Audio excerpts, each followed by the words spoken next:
পরীক্ষা শেষ হয়ে যাওয়ার পর থেকে অতিরিক্ত পরিমাণে চুল পড়ছে, কি করব? কিচ্ছু না। হ্যাঁ, আমি ঠিকই বলেছি, কিচ্ছু করার প্রয়োজন নেই।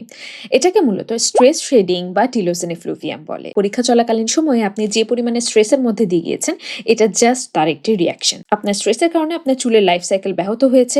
স্ট্রেসের সময় শরীর চুলে পুষ্টি সরবরাহ বন্ধ করে দেয়, যে কারণে চুল খুব সহজেই ঝরে পড়ে যায়। তাই আপনি দেখতে পান এক্সেসিভ হেয়ার ফল। আগামী 2 মাস আপনার করণীয় হচ্ছে কোনো ধরনের বাড়তি স্ট্রেস না নিয়ে, চুল পড়া নিয়ে তো একেবারেই নয়, দৈনিক 7 থেকে 8 ঘন্টা ঘুমানো, আপনার খাবারে যথেষ্ট প্রোটিন এবং পুষ্টি নিশ্চিত করা এবং চুলের রেগুলার যত্ন নেওয়া, অর্থাৎ আপনার স্ক্যাল্প পরিষ্কার রাখা, চুলে যদি খুশকি বা বিল্ডআপ জাতীয় সমস্যা দেখা দেয় তাহলে ক্ল্যারিফাইং শ্যাম্পু ব্যবহার করা এবং সেই সাথে চুলে সঠিকভাবে কন্ডিশনারও ব্যবহার করা। জাস্ট এগুলো করুন, বাড়তি কোনো কিছুর দরকার নেই। 2 থেকে 3 মাস পরে আপনার চুল আপনি আগের সাইকেলে চলে আসবে। এ সময় চুল পড়া নিয়ে বাড়তি টেনশন করলে কিন্তু এই সময়টি আরো প্রলম্বিত হতে পারে। আর সবকিছু করার পরেও যদি আপনার চুল পড়া না কমে, তাহলে আমি বলবো অবশ্যই একজন ডাক্তারের পরামর্শ নিয়ে আপনার রক্ত পরীক্ষা করান। এতে করে বের হয়ে আসবে যে আপনার শরীরে কোনো অপুষ্টি বা ঘাটতির জন্য এই চুল পড়া বেড়ে যাচ্ছে কিনা।